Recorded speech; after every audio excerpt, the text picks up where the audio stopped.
Hi everybody, this is Anne. Jim and I recently went museum hopping. We were enamored with ancient pottery created by the Cupisnique culture. The Cupisnique were a pre-Columbian indigenous culture that flourished from approximately 1500 to 500 BC along what is now Peru's northern Pacific coast. The Cupisnique pottery has a distinctive architectural style modeled out of adobe clay. Often they were sculpted into shapes like animals, fruits, human heads, and even houses. They decorated these with an incision technique and then fired them in wood-burning kilns. The characteristic element of the pieces that I was most intrigued with was the unique stirrup handle topped with a pouring spout. I've not seen this type of design before, but it reminded me why it's important for the contemporary potter to study works from the past for inspiration, so we don't lose older techniques, and so we understand how we arrived at the modern pottery styles we see today. I thought it'd be interesting to see if I could come up with an elegant way to reproduce the Cupisnique style, but using contemporary materials. My version starts with two 6-inch styrofoam half spheres, one of which I cut a 4-inch diameter circle from the bottom. Starting with the uncut half sphere, I placed a piece of plastic wrap on the inside. I then began to roll the clay into a long coil, about 3/8 of an inch in diameter.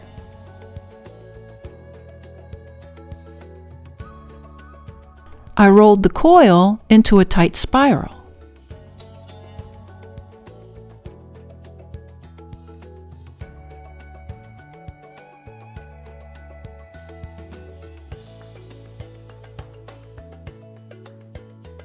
I then flattened the coil from the center to connect it and form a circle.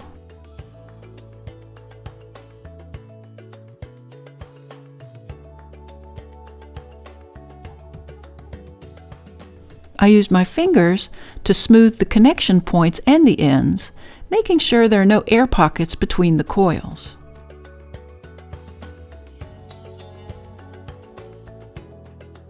I connected the next coil to the patty in the same way until the circle was about 4 to 5 inches in diameter.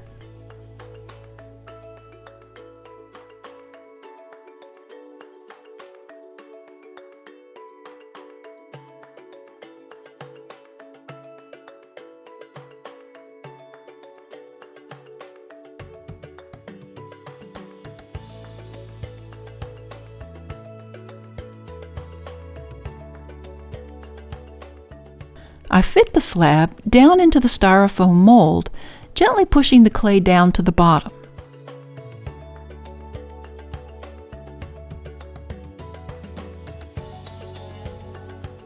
I used my rubber rib to compress and smooth the clay to a consistent depth.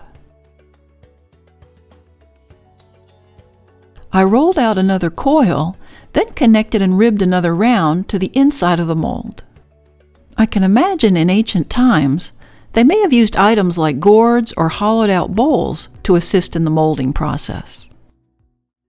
And I repeated this process until I filled the entire inside of the mold and surpassed the top.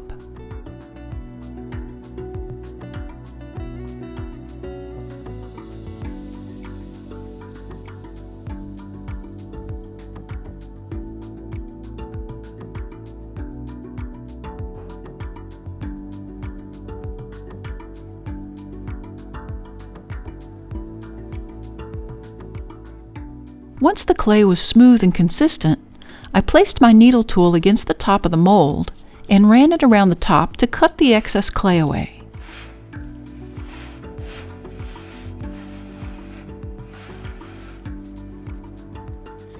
I took a damp sponge and smoothed out and compressed the rim.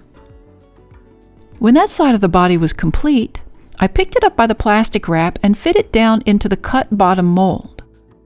I needed a flat bottom so the piece won't roll away, but there's a greater chance of cracking if I simply flatten out the clay, so I'll cut the bottom out to reduce that chance.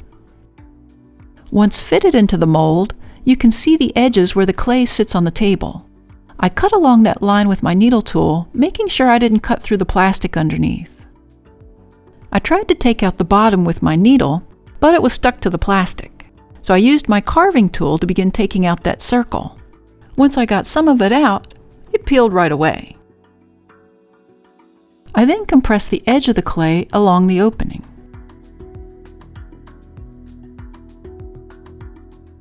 Now this is what I was going for. I set this aside and repeated all those steps to make one more half-sphere clay dome, cutting the excess clay from the top like I did for the first one. I then scored and slipped the top edges of both sides.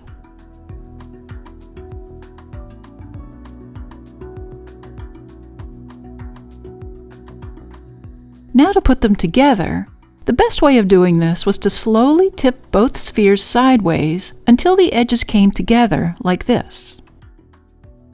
Now I can turn the molds so the open side is pointing upward. I removed the styrofoam top and the plastic wrap from this half. You can see inside where the two halves come together. To reinforce the seam connection, I rolled a small coil, broke some of it off, and placed it along the seam. I worked it into the seam from the inside with my fingers, at the same time supporting it with my other hand on the outside. I continued this all the way around. To prepare to close off the bottom, I rolled out a small 1/4-inch slab. I needed a template for the size of the opening, so I placed a piece of paper on top of the hole and traced around it. I cut this out and then placed it over the slab and cut around it. Using my finger, I flattened the top opening slightly. I then scored and slipped the edge of both and connected the top to the opening using my rib to smooth and compress the clay.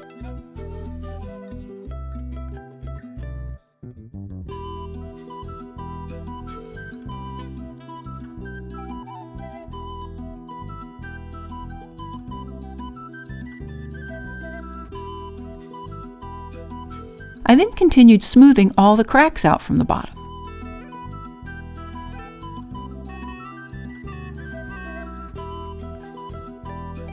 Now that the air was trapped inside the globe, I turned it over and removed the other styrofoam half sphere and ribbed the surface smooth.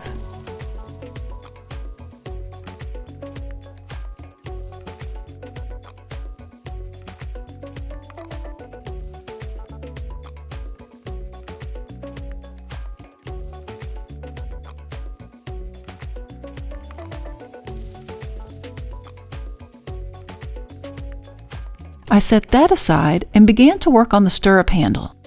I rolled out a thick 1/2-inch to 3/4-inch diameter coil.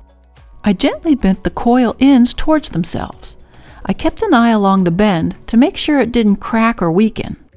I added a little bit of water to my fingers and compressed the surface as the bend was more severe.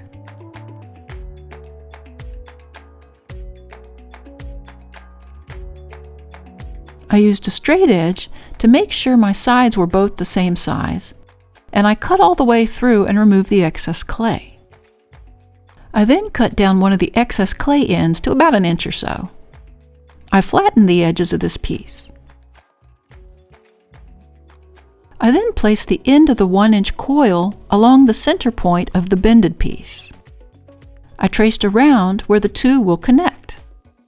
I scored the connection points and then pushed the two edges together, creating a tight seal.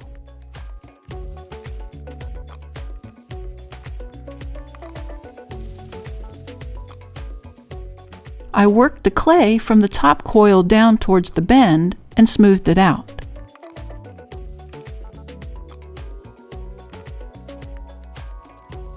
I then used my needle tool to cut the whole thing in half, like so. I made a small cut first all the way around, and continued cutting into the clay until the two halves were severed.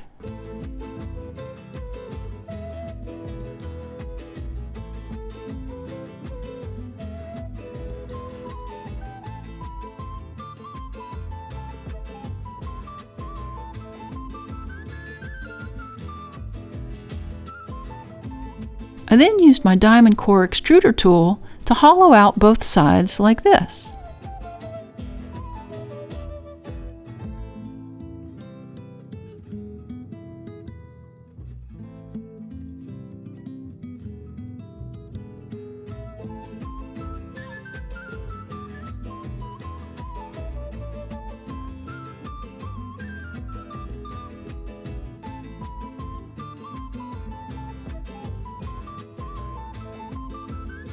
With a wet finger, I smoothed out the inside channels.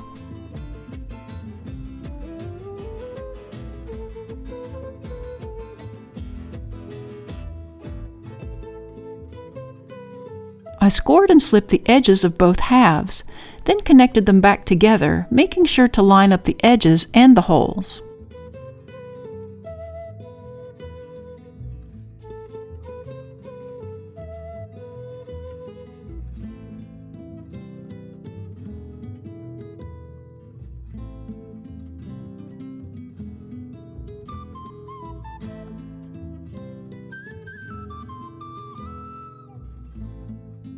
I then used my rubber rib to create tight connections and invisible seams.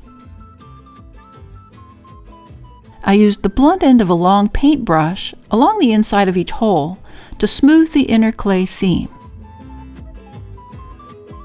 Now that that was together, I spun the body around on a banding wheel to find the top center. I then lightly traced a line about 2 inches from the top center all the way around, so that I could position the stirrup handle as close as I could to the center. I traced around the handle edges and then removed it. I could see where the holes impressed into the clay, so I cut around the indents to create 2 openings. With wet fingers, I smoothed out and compressed each hole. I scored and slipped the edges, then connected the 2 together.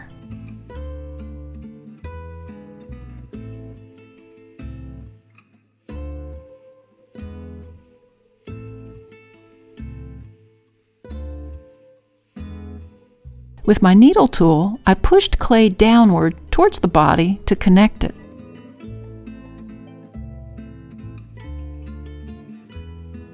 To make sure I had an even better connection, I added a little coil around the seam and smoothed it out.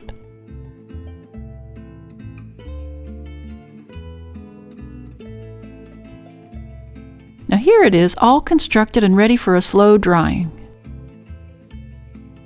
Now here's one I made previously, where I copied the incision designs from one of the original Cupisnique pieces. I love how elegant that looks, and I can't wait to fire it and try it out.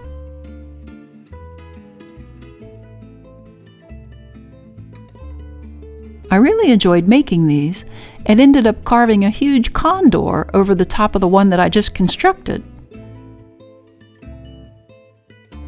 If you liked our video, please like, share, and subscribe to our channel. If you'd like to support our channel and become part of our team, please click the Super Thanks on the Buy Me a Coffee button. See you next time in the studio.